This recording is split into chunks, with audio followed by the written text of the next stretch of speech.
It's a privilege to be on stage here tonight with an inductee into the 2019 Montana Football Hall of Fame class. He's Paul Champlin, all the way from Pittsburgh, Pennsylvania, found his way to Eastern Montana College in 1965 and had enough of a career that the San Francisco 49ers drafted him in the same round that O.J. Simpson went first, back in 1969. But let's start at the beginning in Pittsburgh, Paul. Mercury Morris, a lot of football fans are going to know. But you and Merck started early. How'd that all happen? Well, I met him through a guy that, a friend of mine, that he and I had gone to high school together in Mercury, and his name was Benjamin Moore. Those guys went to church together. And, you know, Mercury was pretty fast, and I was pretty fast. And so I went to a Sunday school picnic with them, and the deal was me against Merck.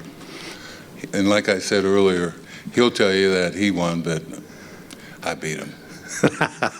Sibling rivalry. Yeah, that was the last time I beat him, though. Did you both have, at that age, did you either of you have aspirations of making it to the National Football League at that time? That's where we wanted. That's where we were heading. You know, we played baseball, basketball, and football together in the summer, and we always were hoping to get to the national something, whether it was baseball, football, or basketball. Yeah. Now, at one time, I heard a rumor that maybe you and Merck were going to go to the same school, either you to West Texas State or him to Eastern Montana College. Is that true? Yeah, well, we were thinking about that, but he went down there and hit a home run, and I came into here and I hit a home run. So he stayed there and I stayed here. Absolutely. Now, I have to ask you this question because I've heard a story that your mother really questioned your decision to go to Eastern Montana College from inner city Pittsburgh. You want me to tell that? I want you to tell that story. Okay, well, Coach Lee had called, and he and I had, I was excited about the opportunity to go to Montana, and my mom was kind of like on the fence. So she said to me one evening, Paul, I want you to contact that coach, and I want him to send you a brochure about the whole campus, so I can look at some pictures. And so I said, okay, Coach Lee sent it to me, and I dropped it off, gave it to her in the morning before I went to school. When I came home, she said, come here, I want to talk to you, sit down. And I sat down at the table, and she said, I looked at that brochure, and I didn't see no black folks. So that's what she said. Now, what was your answer? And I told her I wasn't going out there for that. I was going out there to get my education, and I was going out there to hopefully end up in the pros, and that's what I did. Well, your nominator was Dennis Erickson, who was a great quarterback at Montana State. How did you two meet? He was down here, student teaching at Central Catholic, and he and I just met, out socially, and we ended up, we got an apartment where he lived upstairs and I lived downstairs, and we just became friends. Good friend to have, and a competitive quarterback, great quarterback, Montana State, where you were setting those records at Eastern Montana. Yeah. When did you start noticing the NFL was looking at you? They were coming up looking at our center at that time, Bart Templeman, and they noticed me, and I started running 40-yard dashes for them, and they saw me throw, and then, a little bit of defensive back, and they knew I was an athlete. So I kept hearing from them. You get drafted, George Myra, great quarterback at Miami, an NFL prototype quarterback. Steve Spurrier just gets drafted, Heisman Trophy winner right before you, and the starter is John Brody. Right.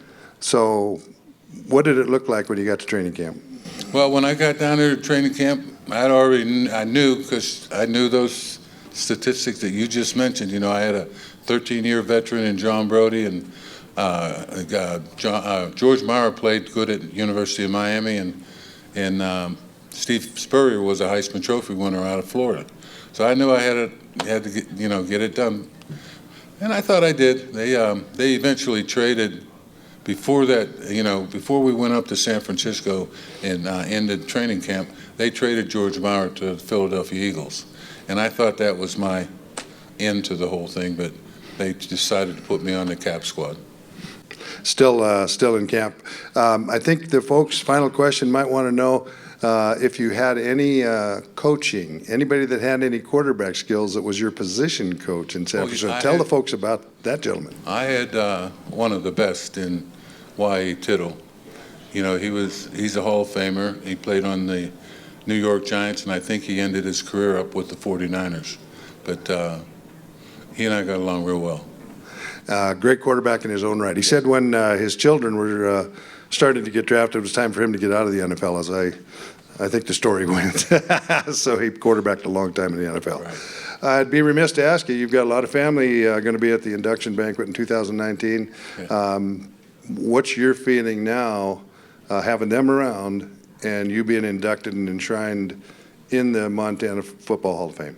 Well, I'm very proud of it. I think it's a tribute to, you know, some of the things that I did on the field here in Billings, in the state of Montana, and I wanted to share it with my family, with someone else telling them or them talking to some of the people that they've been introduced up here on what I was able to do when I played in the Frontier Conference.